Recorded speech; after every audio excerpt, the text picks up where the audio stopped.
Hello and welcome to the Saimoe channel, your guide for all things tournament and moe. My name is Mental 10 alongside Magler and Chibasa. Thank you for taking your time to listen into our podcast. Everyone, hi! Hi. Hi.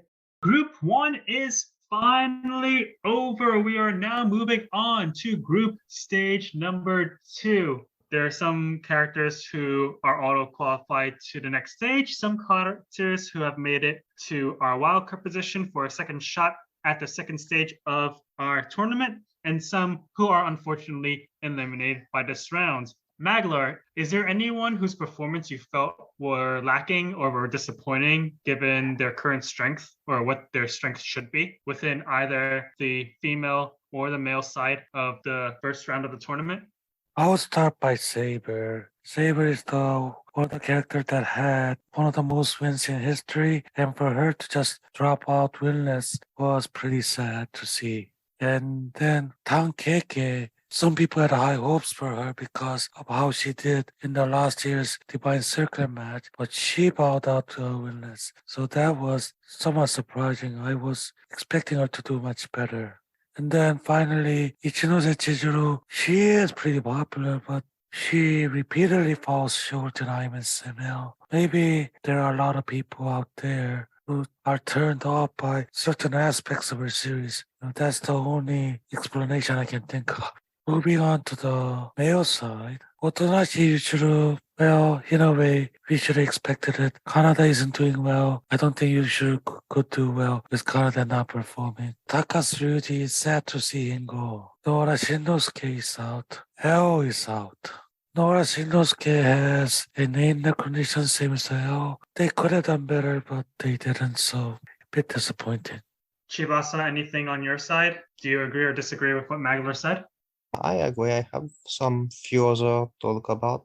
There's the Forger family with Anya and Yor, which I think did not as good as we wanted, but it's at least something in the continuity of their previous performances, so it's not that big of a surprise. There's also Isla, which I think had some promising results in the first part of the tournament, and then was in a pretty hard group with both Yuigahama and Shiro and Elena. She lost all the big matches. Now she's into wildcard, and it might be hard for her to actually survive while she was a second seed.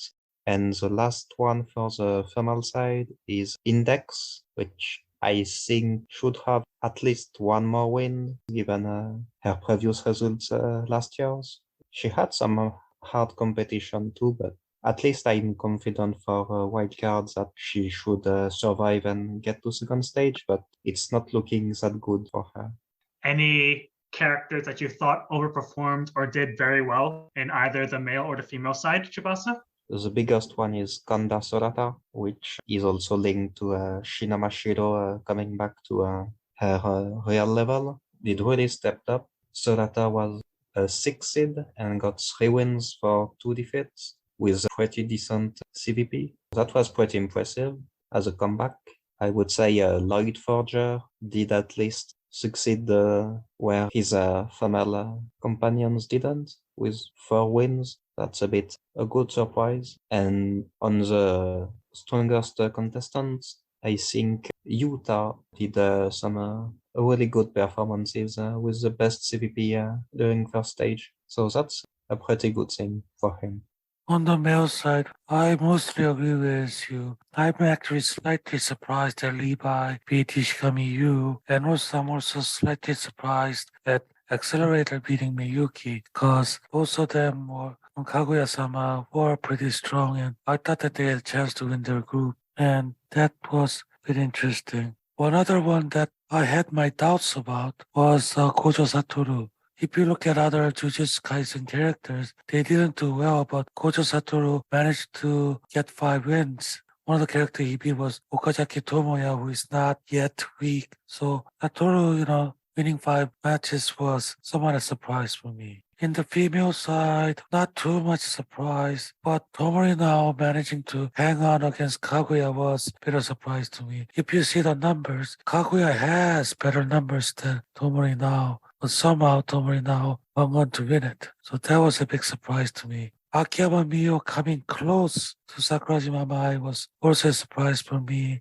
I personally think the biggest losers of Group 1 has to be Kaguya-sama, considering that they've lost multiple key matches that could have made them strong contenders for either the Tiara or the Scepter. We have Accelerator completely smashing Miyuki and Ishigami losing to Levi and Kaguya being defeated by Tomori now. Those are actions that seem to indicate that despite having a third season this year, they still aren't able to perform to their highest potential and are declining in terms of power.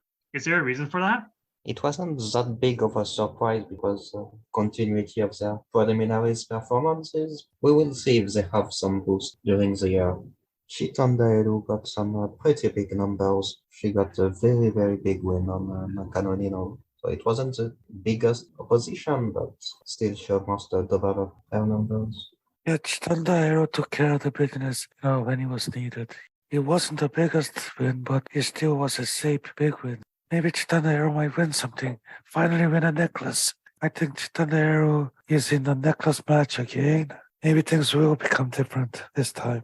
Let's actually talk about the necklace and the pendant this time. So, looking at who's participating, for the female side, is it almost a guarantee that Mikoto's gonna win this one and claim her final necklace? Or at the very least, the necklace that she hasn't won yet, which I believe is amethyst. Well, the numbers and those things show that Mikoto is probably the favorite. However, unless Mikoto fans are sure that they currently control 51% of the OIML vote, which I slightly doubt, they might let someone else win the necklace here and then win the amethyst in the next period. That might be better for Mikoto. Because if Mikoto wins 2 necklaces in a row, then right at next stage, when the competition gets tougher, people might really gang up hard against her. If that leads her getting knocked back a couple crucial, 0.5 mark in the CVP or CVPD, that could drop her 2 or 3 seed ranking and set up for a much harder elimination stage.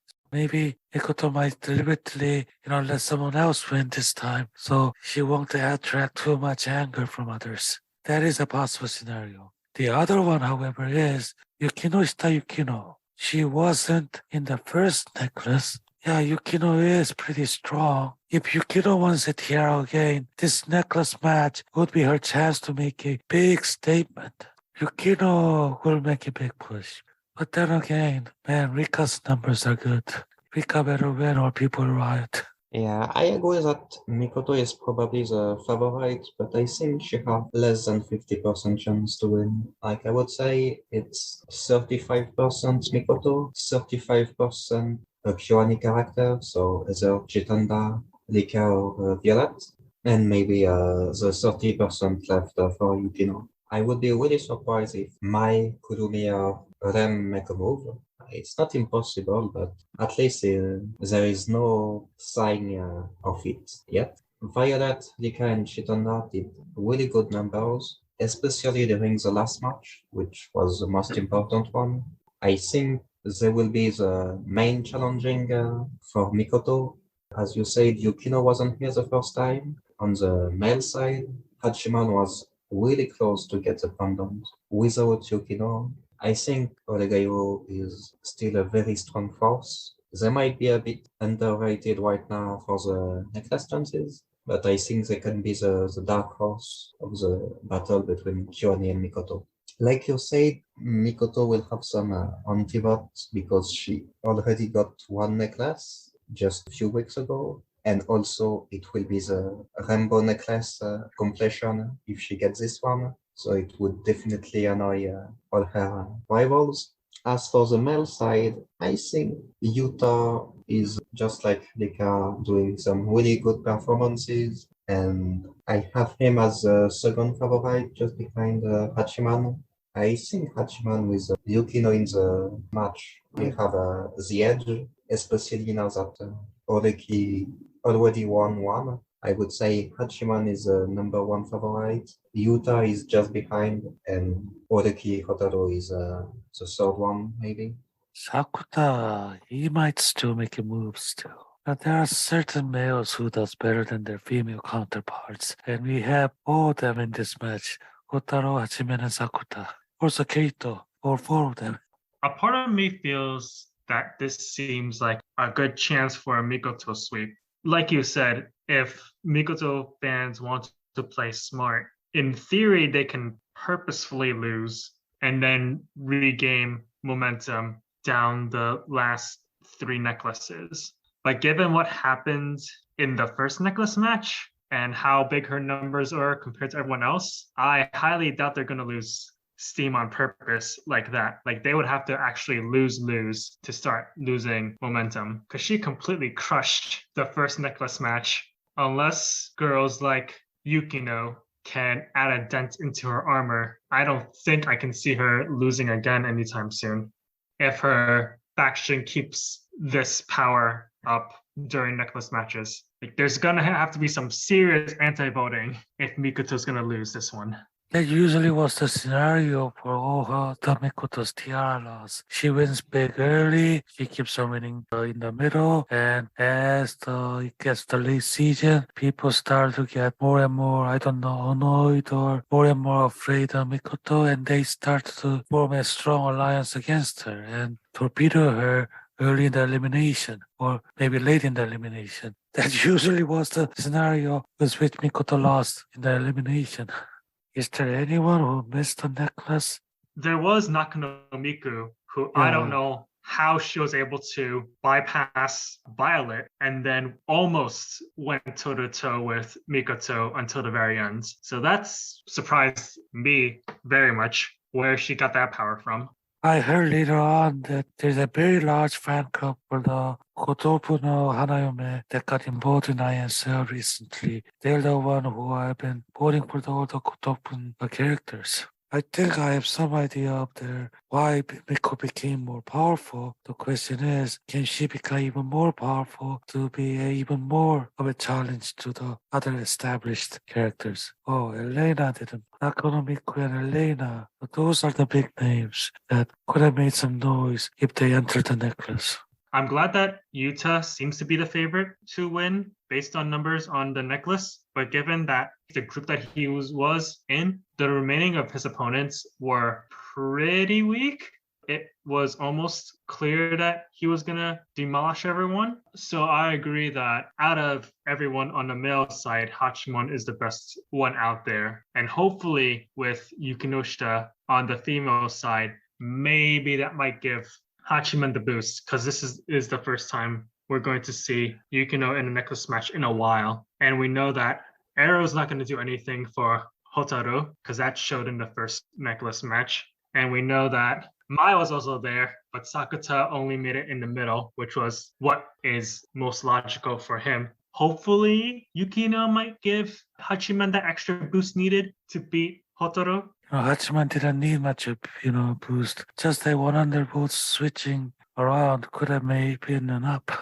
So with necklace and pendant out of the way, I think the most important part, in addition to those, is the wild card match to see who actually is going to make it to the second stage of ISML. Looking at who's left, is there anyone who you believe needs a serious boost to remain relevant in the second stage? I see Tachibana Kanade. I do believe there is a chance that Kanade might, suddenly decide to power up. That can happen. Number-wise, Kanade should be one of the survivors. She's the first strongest one. Oh, there is Itsuka Kotori as well. And given that Data Live has several characters remaining, Kotori could also power up. Kotori is a tiara winner. You don't want to count them out until they're really out. So based on numbers, the two favorites to survive are Index and Kasuga no Sora. Then Isla isn't that far, and those three are like above all the others. And then there is a group with Tachibana Kanade, Miyasu no Kaori, Haibara Ai, Your Forger, Nakano Itsuki, Futabario, Azusagawa Kaede, Tainaka Ritsu, and Anya Forger. Those ones are like the ones that should battle to be in our art, and all the other ones need a kind of a miracle run to survive. On the male side, character that I'm surprised to see still alive is Dio Brando. JoJo characters, they're sometimes strong, sometimes not. It's hard to get a good read on them. A character that might still break through is Goro Sensei because that's a scepter winner. So you don't wanna count them out. Saitama always was strong.